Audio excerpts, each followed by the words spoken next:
സാമ്പത്തിക പ്രതിസന്ധിയിൽ നട്ടം തിരിയുകയാണ്. നമുക്കറിയാം, പ്രമുഖ എഡ്യൂക്കേഷണൽ ആപ്പായ ബൈജൂസ്. പക്ഷേ അവർ നേരിടുന്ന ഒരു പുതിയ പ്രതിസന്ധിയെക്കുറിച്ചാണ് ഈ വാർത്ത. ബൈജൂസിന് വീണ്ടും തിരിച്ചടി ഉണ്ടാകുന്നത് അവർ കടബാധ്യതകൾ തീർക്കാനുള്ള അവരുടെ ഇൻസോൾവൻസി നടപടികൾ വലിയ അനിശ്ചിതത്വത്തിലേക്ക് പോകുക എന്നതാണ്. ബംഗളൂരുവിലെ ബൈജൂസ് വെയർഹൌസിൽ കോടികൾ വിലമതിക്കുന്ന ലക്ഷക്കണക്കിന് ടാബ്ലറ്റുകളും ലാപ്ടോപ്പുകളും വിൽക്കാനാവാതെ പൊടി പിടിച്ചു കിടക്കുന്നു എന്നതാണ് പുതിയ റിപ്പോർട്ടുകൾ. ലേല നടപടികൾ വിലപേശൽ കുടുങ്ങിയതോടെ കടം വീട്ടാനുള്ള കമ്പനിയുടെ നീക്കങ്ങൾക്ക് വീണ്ടും തിരിച്ചടിയേറ്റിരിക്കുകയാണ്. വളർച്ചയുടെ സുവർണ കാലത്ത് വാങ്ങിക്കൂട്ടിയ കോടികളുടെ ആസ്തികൾ ഇന്ന് ബംഗളൂരു ബൊമ്മസദ്രയിലെ ഒരു വെയർഹൌസിൽ വെറും ആക്രി വിലയിലേക്ക് മാറിക്കൊണ്ടിരിക്കുകയാണ്. കടക്കണിയിലായ ബൈജൂസിൻ്റെ മാതൃകമ്പനിയായ തിങ്ക് ആൻഡ് ലേണാണ് ഇപ്പോൾ മറ്റൊരു ഈ തരത്തിലുള്ള പ്രതിസന്ധിയിലേക്ക് വരുന്നത്.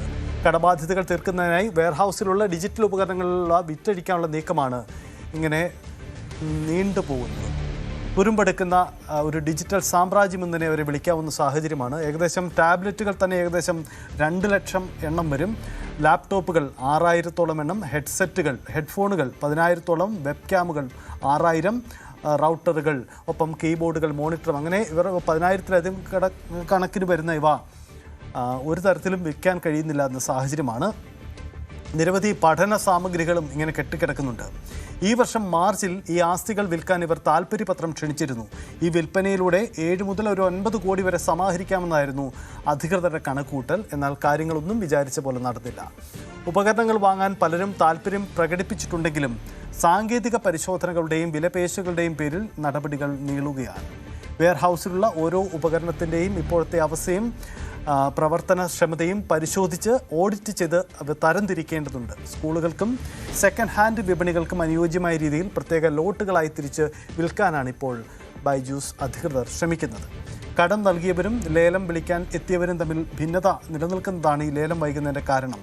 ഈ കമ്പനിയുടെ ബൈജൂസിൻ്റെ സുവർണ കാലത്ത് വാങ്ങിയ ഈ ആസ്തികളിൽ നിന്ന് പരമാവധി തുക അവർ തിരിച്ചു പിടിച്ച് കടം നൽകിയവർക്ക് നൽകാനാണ് ശ്രമിക്കുമ്പോൾ, പക്ഷേ ഇതെല്ലാം പഴയ സാധനങ്ങളിൽ നിന്ന് നിലപാടെടുക്കുന്നത് കൊണ്ട് തന്നെ ഇത് വിൽക്കാൻ കഴിയുന്നില്ല എന്നതാണ് ശ്രമം.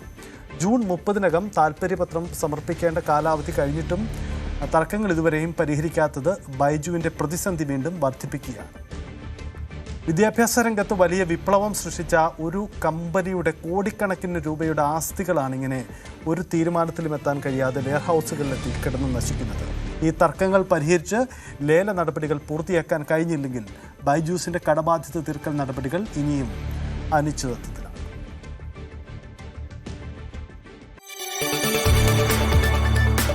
കൂടുതൽ വാർത്തകൾക്ക് News 18 Keralam YouTube channel subscribe ചെയ്യുക.